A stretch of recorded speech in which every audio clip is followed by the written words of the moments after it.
안녕하세요. 황종호 야구보 신부입니다.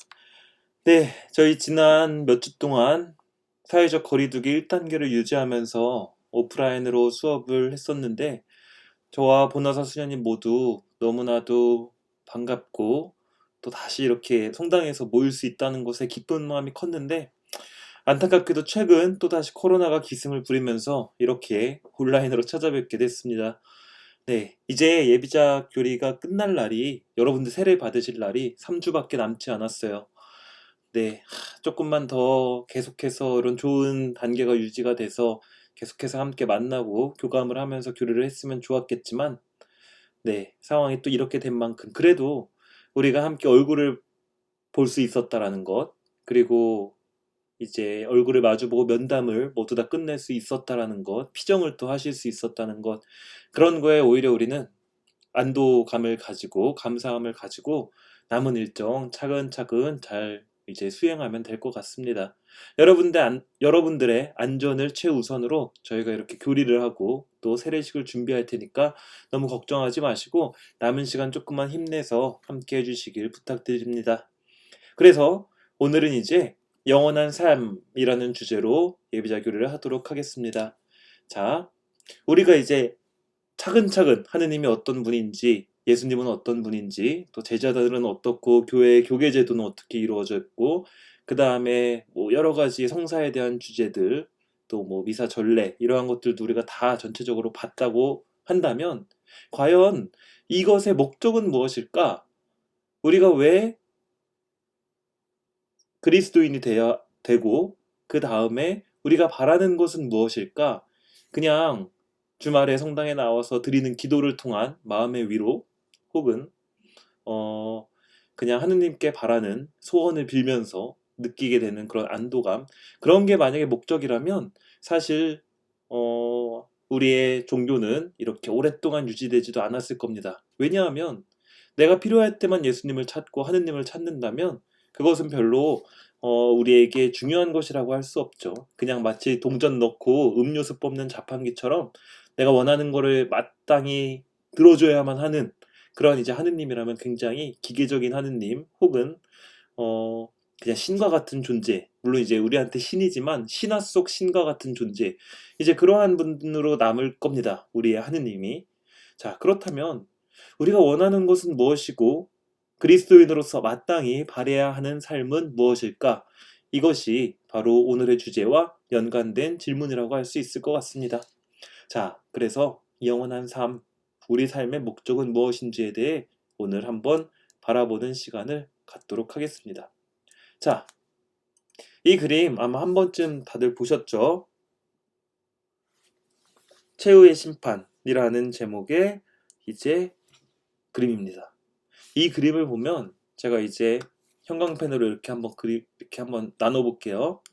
이 가운데를 이렇게 나누면, 자, 이쪽은 뭔가 밝고 이쪽은 어두운 그런 이제 장면이라고 볼 수 있어요. 왜냐하면 자, 여길 보면 천사들이 있고, 그리고 사람들이 하늘로 올라가는 그러한 구조를 취하고 있고요.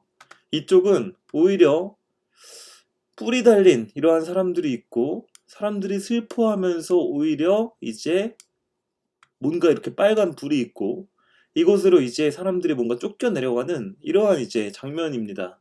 여기는 이제 그래서 성인들의 대열에 들고 십자가를 지고 있는, 네, 이러한 이제 성인들과 천사들이 있고, 여기를 보면은 이제 기둥이 무너지고 있죠. 네. 그러니까 이렇게 보셨을 때 왼쪽에 있는 그림은 하늘나라로 올라가는 사람들이고, 오른쪽에 있는 사람들은 지옥으로 떨어지는 사람들이다 라고 이제 보시면 될 것 같아요. 자, 이 그림을 그린 미켈란젤로가 아무런 생각 없이 이걸 그리지 않았겠죠. 어떠한 근거가 있었을 것이고 자료가 있었을 것이고, 자, 그것이 바로 우리 최후의 심판에 대한 성경에 나오는 이야기라고 보시면 될 것 같습니다. 그래서 오늘 이 복음 말씀을 보면서 어떤 의미를 가지고 있는지, 그리고 그것이 우리의 삶의 목적과 영원한 삶과 어떠한 연관이 있는지 한번 보시면 될 것 같아요. 자, 최후의 심판 마테오복음 25장 31절부터 46절까지의 말씀입니다. 자, 여러분 다 미사 드리셨죠? 지난주에. 지난주에 미사를 드리셨다면, 물론 이제 오늘 제가 지금 일요일이거든요. 지금 일요일인데, 자, 오늘 미사, 그리스도 왕 대축일 미사를 드리셨다면, 오늘 복음 구절과 미사의 복음이 똑같기 때문에 굉장히 익숙하실 거예요. 다시 한번 보도록 하겠습니다. 자, 예수님께서 직접 하신 말씀이에요.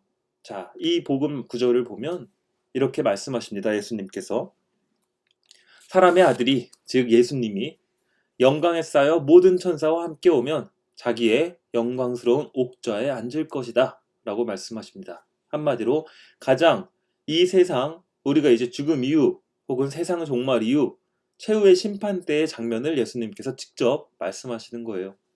자, 그렇게 되면 모든 민족들이 사람의 아들 예수님 앞으로 모이게 될 터인데, 그는 목자가 양과 염소를 가르듯이 그들을 가를 것이다 라고 합니다. 그렇게 해서 양들은 자기 오른쪽에, 염소들은 왼쪽에 세울 것이다 라고 이야기를 해요. 양과 염소의 상징이라든지 그러한 것들은 굳이 설명드리지 않을게요. 그저 어쨌든 세상의 끝날, 예수님이 천사와 함께 둘러싸인 가운데 영광스러운 심판의 의자, 옥좌에 앉을 것이고, 사람들이 모이게 되면 그들을 이제 왼쪽, 오른쪽으로 구분한다는 이야기입니다. 그때 임금이 자기 오른쪽에 있는 이들에게 이렇게 말할 것이다. 내 아버지께, 하느님께 복을 받은 이들아, 와서 세상 창조 때부터 너희를 위하여 준비된 나라를 차지하여라. 준비된 나라는 여기서 하늘나라를 의미합니다. 천국. 예수님께서 말씀하시길, 너희는 내가 굶주렸을 때 먹을 것을 주었고, 내가 목말랐을 때 마실 것을 주었으며, 내가 나그네였을 때 따뜻이 맞아들였다. 또 내가 헐벗었을 때 입을 것을 주었고, 내가 병들었을 때 돌보아 주었으며, 내가 감옥에 있을 때 찾아주었다 라고 말씀을 하십니다. 한마디로 내가 힘들고 외롭고 괴롭고 지칠 때 너희가 나를 도와주었다 라고 말씀을 하시는 거예요. 자, 근데 이 의인들이, 그 말을 들은, 예수님의 말씀을 들은 사람들이, 오른쪽으로 이제 이동한 사람들이겠죠. 선축 뽑힌 사람들. 그 사람들이 이렇게 대답하는 거예요.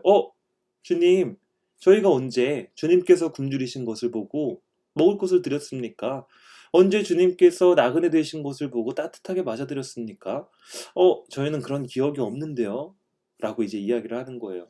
그러면 이제 예수님께서 대답하시길, 내가 진실로 너희에게 말한다. 너희가 내 형제들인 가장 작은 이들 가운데 한 사람에게 해준 것이 바로 나에게 해준 것이다. 자, 하늘나라로 가는 사람들에게 예수님이 대답하시는 거예요. 너희는 물론 나를 직접 만난 적도 없고 나에게 직접적으로 뭔가 음식을 준다거나 도움을 준 적이 없지만, 내 주변, 너희의 주변 가장 작은 이들, 가난하고 소외된 이들, 힘든 이들에게 베푼 사랑, 그들에게 베푼 사랑이 바로 나에게 해준 것이란다 라고 이야기를 하는 거예요. 자, 그렇다면 이제 왼쪽에 있는 사람들 있죠. 한마디로 이제 아까 그림에서 본 것처럼 그림의 오른쪽에 있었던 사람들이 이제 예수님의 왼쪽에 있는, 자, 여기 이제 예수님 계시죠? 보이시죠? 가운데 뒤에 이제 흑백 그림이지만 예수님의 왼쪽에 있는 게 이제 우리한테 오른쪽이잖아요. 이들에게 이렇게 말하는 겁니다. 저주받은 자들아, 나에게서 떠나 악마와 그 부하들을 위해 준비된 영원한 불 속으로 들어가라. 너희는 내가 굶주렸을 때 먹을 것을 주지 않았고 목말랐을 때 마실 것을 주지 않았다. 나를 따뜻이 맞아들이지도 않았고 내가 헐벗었을 때 입을 것을 주지도 않았다. 병들었을 때 돌보아 주지도 않았다 라고 이야기를 하는 겁니다. 자, 어떻게 보면 저주를 내리시는 거죠. 지옥으로, 영원한 불 속으로 들어가라 라고 이야기를 하십니다. 자, 그러면 이제 또 그들이 이렇게 얘기하는 거예요. 주님, 저희가 언제 주님께서 굶주리거나 목마르시거나 나그네 되신 것을 보고 언제 우리가 시중 들지 않았단 말씀입니까? 예수님을 직접 우리가 봤더라면 당연히 저희가 했겠죠. 근데 저희는 예수님을 피하거나 억울합니다 라고 이야기를 하는 거예요. 이때 또 예수님이 말씀하시길, 내가 진실로 너에게 말한다. 너희가 가장 작은 이들 가운데 해주지 않은 것이 바로 나에게 해주지 않은 것이다. 이렇게 하여, 자, 이 최후의 심판 구절의 마지막 구절은 이렇게 끝납니다. 이렇게 하여 그들은 영원한 벌을 받는 곳으로 가고 의인들은 영원한 생명을 누리는 곳으로 갈 것이다. 자, 이 구절을 보면 다소 의아한 생각이 들어요.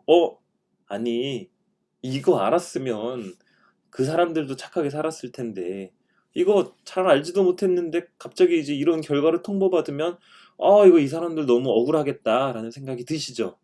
네, 아마 드실 겁니다. 그런데 여러분, 우리가 잘 생각해 봐야 될 게 있어요.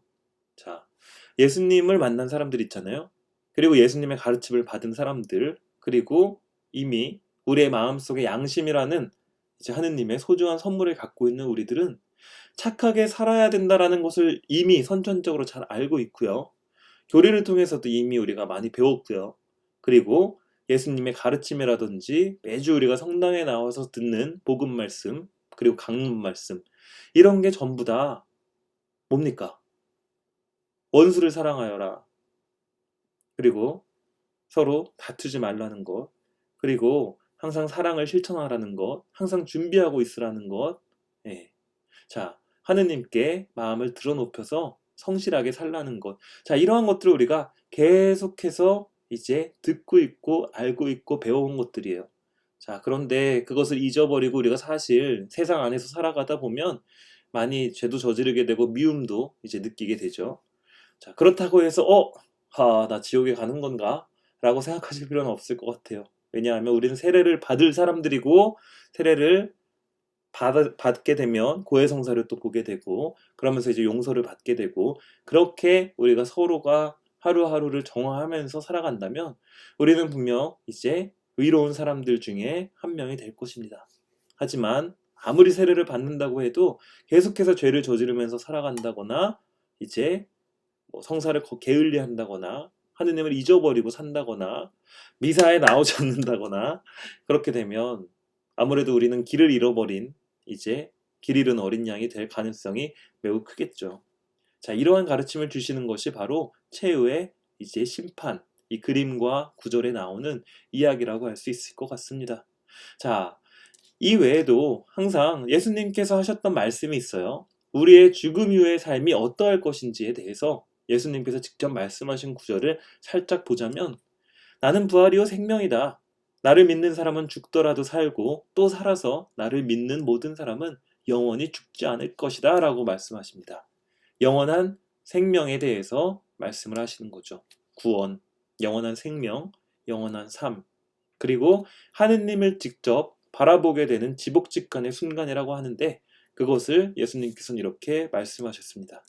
또 사람의 아들이 아버지의 영광에 쌓여 천사들과 함께 올 터인데 그때 각자에게 그 행실대로 갚을 것이다 라고 말씀을 하세요. 그러니까 한마디로, 자, 이거는 굉장히 중요한 겁니다, 여러분.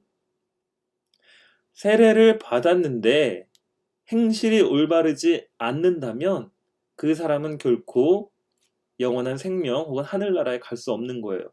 네. 무슨 말씀인지 아시겠죠? 그러면은 신부님, 세례를 받지 않은 사람도 착하게 살면 하늘나라 가겠네요? 맞습니다. 우리는 다른 이제 개신교에서 항상 이런 것들 이야기하죠. 네.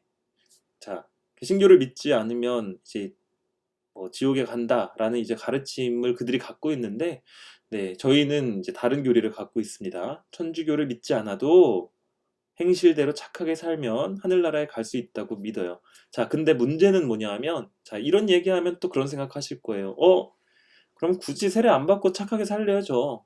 이거 6개월 이거 너무 힘들었는데 라고 말씀하실 수 있는데, 자, 여러분, 어떠한 지점으로 갈 때 정확한 지도와 정확한 가르침을 가지고 있는 것과 그거 없이 어떠한 지점으로 올라가는 것, 네, 그거는 명확히 너무나도 다릅니다. 한마디로 사실상 천주교를 믿지 않으면 지옥에 이제 믿지 않는다고 해도 착하게 살면 천국에 갈 수 있다고는 하지만, 사실상 이 말은 우리가 여러 가지 죄를 짓고 사람을 미워하면서 이렇게 살아가는데 거기에서 우리가 다시 하느님께로 눈을 돌리고 선하게 살 수 있는 지침이 없으면 사실상 우리의 본성은 나약하고 악으로 기울어지는 성향을 가지고 있기 때문에 사실상 힘들다는 겁니다.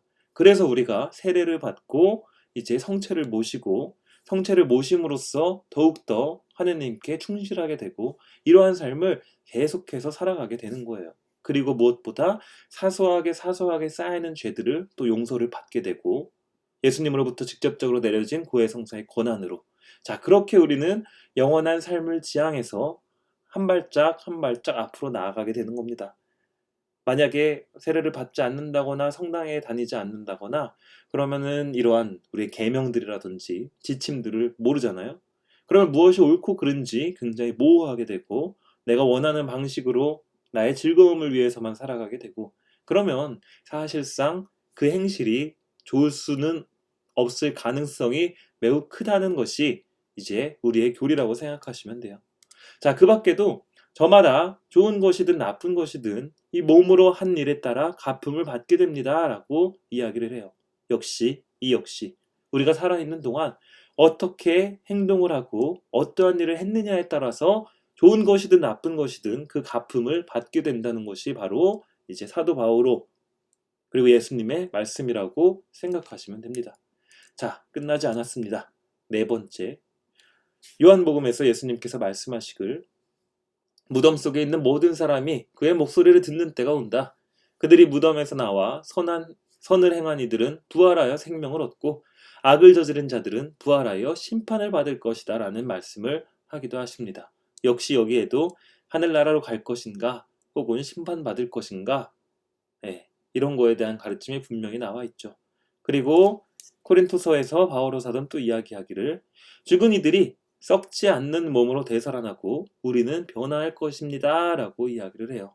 자, 이렇게 우리는 부활에 대한 신앙을 가지고 있습니다. 왜 그렇겠습니까? 네. 이거 이제 우리 예비자분들은 모든 걸 알고 계시기 때문에 아마 금방 답이 나오실 것 같은데 자, 예수님께서 부활하셨기 때문에 그리고 우리의 죄를 용서하셨기 때문에 우리는 분명 죽은 다음 예수님의 말씀을 잘 듣고 성실히 살아간다면 하늘나라에서 영원한 삶을 누릴 수 있다. 그것이 우리에게 구원이고 그것이 우리에게 맡겨진 은총이라는 것을 우리는 알고 있는 겁니다. 자, 이 단테의 신곡에 대해서 잠깐 말씀을 드릴 건데 아주 짧게 단테의 신곡 읽어보신 분들도 있고 안 읽어보신 분들도 계신데 아마 읽으신 분들이 많지는 않을 거예요. 왜냐하면 너무 이제 길고 지옥편, 연옥편, 천국편 다 나눠져 있어서 이제 근데 하지만 그럼에도 불구하고 이제 이 내용은 대충 알고 계실 겁니다. 자, 단테의 신곡이라는 것은 이제 단테가 죽어서 죽음 이후의 삶을 이제 다시 한번 바라보게 되는 그런 건데 이 책의 뭐 역사라든지 내용을 다 말씀드리기보다는 그냥 지옥편에 나오는 어떠한 이 자료를 보여드리고 싶어요. 뭐 별건 아니고 자 여기 이제 예루살렘이 있지 않습니까? 예수님께서 태어나시고 돌아가신 예루살렘이 있으면 이제 이 사람이 주인공이 지옥을 이제 어떠한 다른 인도자의 손에 이끌려 환시처럼 바라보게 되는데 뭐 이게 우리 교리다라는 건 절대 아니에요. 그러나 이제 성서적인 관점이라든지 상징들을 너무 많이 담고 있기 때문에 이제 보여드리는 겁니다. 자, 지옥에도 단계가 있어요. 밑으로 갈수록 마왕, 여기는 루키페루라고 되어 있지만 마왕 루시퍼로 가는 이 지하 끝. 자, 일로 갈수록 더 큰 벌을 받는 그런 거예요. 우리 영화 신과 함께 뭐 이런 거랑 비슷한 느낌이라고 보시면 되는데 자, 여기에는 성현들 그러니까 이제 지혜로운 자들이지만 그렇지만 무절제한 삶을 살았거나 아니면은 그리스도교의 진리를 믿지 않은 자들, 부정한 자들 이러한 사람들이 이제 일고리에 있고 그 다음 애욕, 탐욕, 낭비, 인색 혹은 화를 잘 내거나 태만했던 사람들, 뭐 이교도들 그리고 폭력을 휘두른 자들, 사기꾼, 배신자 이러한 사람들이 이제 지옥에 점점 밑으로 내려갈수록 이제 있습니다. 근데 이제 단테는 워낙 정치인이었고 이제 피렌체라는 도시에서 쫓겨난 그러한 정치인이었기 때문에 사기꾼이라든지 특히 배신자들, 자기 뒤통수를 친 다른 이제 뭐 의회 사람들을 이제 그런 사람들에게 복수를 하고자 이제 약간 좀 맨 밑에다가 배치하기는 했는데 어쨌든 자 이러한 이제 죄를 지은 사람들이 지옥에 있다라는 것 그리고 이제 이러한 그리스도교 배경을 가지고 이 소설을 썼다라는 것 정도는 말씀드리고 싶어요. 왜냐하면 도대체 악하게 사는 건 뭐고 선하게 사는 건 뭡니까? 라는 질문을 여러분들이 할 수 있기 때문에 네, 이러한 것들을 다 간단히 설명을 드립니다. 자, 그리고 올바르게 산 사람들은 이렇게 천국으로 향한다는 것. 근데 이 주변에, 이 중간에 또 연옥이라는 게 있어요. 이게 그리스도교의 가르침과 비슷한 부분만 제가 뽑아서 말씀드리는 건데, 자, 연옥에 있는 사람들이 천국으로 갑자기 직행하는 경우가 생깁니다. 이 소설에서, 휘곡에서. 자, 그게 어떤 경우냐 하면, 이 세상에서 살아가고 있는 신자들이 혹은 그 가족들이 그 돌아가신 영혼을 위해서 간절하게 기도했을 때, 자, 그랬을 때 바로 하늘나라로 예전의 죄를 조금 이제 덜어내고 그 과정을 거친 다음에 하늘나라로 이제 조금 더 빠르게, 남들보다 빠르게 가는 경우가 있습니다. 이거 역시 우리가 장례미사를 하고 여러 가지 죽은 영혼들을 위해서 기도하면서 계속해서 하느님께 그의 죄를 씻어주길 원하는 그러한 기도문들이 이제 성당 생활을 하시다 보면 보시게 되실 텐데, 그러한 이제 우리의 교리들이 이 회곡에도 담겨져 있다라고 생각하시면 될 것 같아요. 자, 그렇다면 도대체 착하게 사는 것은 무엇입니까? 아니면 악하게 사는 것은 무엇입니까? 궁금하실 거예요. 그것이 바로 어떤 것을 근거로 삼아야 하냐 하면 예전에도 제 교리 시간 때 말씀을 드렸겠지만 바로 십계명에 달려 있습니다. 십계명 여러분들 기도문 거기에 다 있으시죠? 예. 거기에 있는 내용을 보면 제1개 너희는 내 앞에서 다른 신을 모시지 못한다. 자, 이건 지금 성경 구절을 제가 그대로 따온 거예요. 제2개 2계명 너희는 너희 하느님의 이름 야훼를 함부로 부르지 못한다. 제3개 안식일을 기억하여 거룩하게 지켜라 라고 말씀을 하십니다. 다른 신을 모시지 말라. 그리고 하느님의 이름을 헛되이 혹은 함부로 부르지 마라. 예, 괜히 막 하느님한테 맹세 이런 거 하지 말라. 예, 그리고 어쩌면 이것은 함부로 부르지 못한다. 이러한 것은 그런 것도 있어요. 행실은 올바르게 행동하지 않고 신점 그리고 무슨 굿 뭐 이런 거, 뭐 타로 카드 이런 거 다 보고 다니면서 그거 이제 1계에 해당되는 거고 2계에는 해당되는 건 그러면서 죄는 평소에 저지르면서 성당에 일주일에 한번 나와가지고 하느님 도와주세요. 제발 이러지 마십시오. 이게 바로 이게 아니면 성체 모독이라든지 예, 성사를 고해 성사를 통해서 우리의 몸과 마음을 정화하지 않고 그리고 이제 계속해서 습관처럼 성체를 모신다거나 이게 바로 야훼를 함부로 부르는 것이라고 할 수 있을 것 같아요. 그리스도교인으로서 그리스도인과 같이 성실하게 살지 못하면서 그렇게 하지 않으면서 하느님을 부르고 기도를 한다. 이건 어쩌면 하느님을 함부로 부르는 것과 같은 행위라는 거죠. 자, 안식일을 기억하여 거룩하게 지켜라. 주일 거룩하게 지내라. 미사 열심히 나오십시오. 자, 그럼 10계명 제2판에는 뭐라고 되어 있냐면 4개 너희는 부모를 공경하여라. 이건 설명할 것도 없죠. 그 다음 살인하지 못한다. 간음하지 못한다. 도둑질하지 못한다. 거짓 증언을 하지 못한다. 내 이웃의 아내를 탐내지 못한다. 내 이웃의 집이나 밭이나 내 이웃의 소유는 무엇이든지 탐내지 못한다. 자, 부모님께 효도하고 살인하지 말고 이 살인에는 뭐 낙태라든지 안락사 이런 것도 다 포함됩니다. 간음하지 못한다. 이제 이러한 것들은 우리가 저 결혼도 안 했는데요? 라고 생각하실 수 있죠. 내 이웃의 아내를 탐내지 못한다도 마찬가지고. 하지만 이러한 것들은 어떤 걸 이야기하냐면 우리 미디어에서 얼마나 자극적인 영상들 많이 나옵니까? 예. 그리고 그러한 것들이 쉽게 현혹되기도 하고 이러한 모든 것들이 사실상 이 6계명 그리고 9계명에 들어가신다고 보면 됩니다. 도둑질하지 못한다. 네. 도둑질하지 못한다. 이것도 뭐 말씀드리지는 않을게요. 근데 이제 도둑질에도 여러 가지 범주가 있죠. 우리가 누군가의 물건을 확 훔치는 것이 아니라 예를 들면 양심적이지 못한 행동을 통해서 어떤 이제 수익을 벌어들인다거나 뭐 장사를 하시거나 사업을 하시는 분들 정직하지 못한 그러한 행위를 통해서 내가 물질적 이익을 통한다거나 아니면 거짓 증언과도 연관이 되는 건데 사람들 사이에서의 험담이라든지 이간질이라든지 이런 걸 통해서 내가 이익을 취한다거나 이런 것들이 뭐 도둑질과 거짓 증언 이 모든 것들을 다 담고 있는 그러한 이제 계명이라고 보시면 돼요. 자, 마지막 10개. 이것도 집, 밭, 이웃의 소유. 자, 이러한 것들도 이제 집이나 밭이라는 명백한 뭔가 이제 부동산의 개념으로 이렇게 생각하실 것이 아니라 다른 사람의 명예라든지 아니면 다른 사람의 올바른 마음이라든지 이런 걸 흐트러 놓는다거나 자, 이러한 것들 모두가 사실상 10계명에 해당이 되는 이야기라고 볼 수 있을 것 같습니다.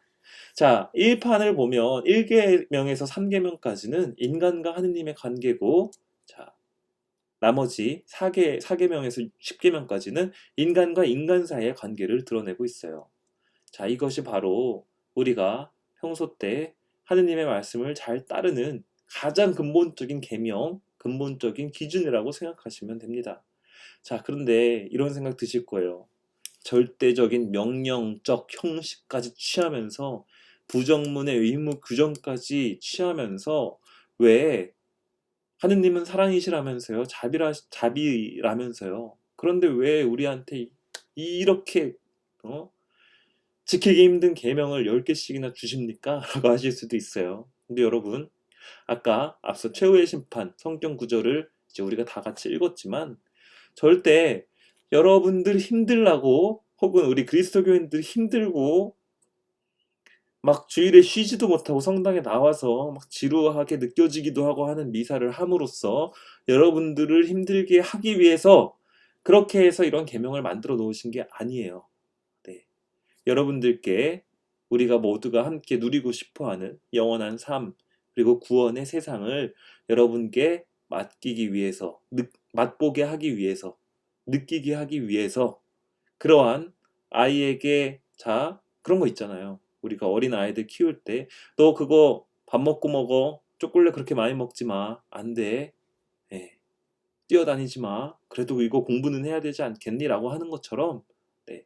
그 아이가 잘 되기 위한 마음으로 네. 그러한 이제 부모의 마음으로 그리고 이제 만약에 아이가 잘못하면 이제 호되게 혼내기도 하고 또 피눈물을 흘리기도 하고 부모의 마음으로. 자, 그것이 곧 바로 우리를 바라보는 하느님의 말씀이라는 것을 우리가 꼭 기억할 필요가 있습니다. 이러한 것들을 지키는 것이 때로는 짐처럼 느껴질지 몰라도 이웃을 사랑하고 특히 어려운 이웃들을 도와야 하고 그러한 것들이 어떤 때는 과분하게 나에게는 어렵게 느껴진다고 하더라도 특히 원수를 사랑하라거나 그럼에도 불구하고 그것들을 행하는 이유는 하느님을 위해서가 아니에요. 예, 성당에 있는 신부님들을 위해서도 아닙니다. 여러분을 위한 거라는 것. 그리고 바로 그때 예수님께서 말씀하신 것처럼 우리는 준비된 나라, 하느님 나라, 영원한 삶을 누리게 될 것이라는 것을 여러분들께 말씀드리고 싶습니다. 자, 이렇게 오늘 주제는 마치도록 하고요. 영원한 삶에 대해서 함께 바라봤습니다. 저희 다음 시간까지는 일단은 온라인으로 하게 돼 있으니까 다음 시간에 또 찾아뵙도록 하겠습니다. 자, 여러분 건강 꼭 조심하시고 하루빨리 더 좋아진 세상에서 여러분을 만나게 되기를 여러분들의 세례식을 기도하면서 기다리고 있겠습니다. 감사합니다. 좋은 한 주 되세요.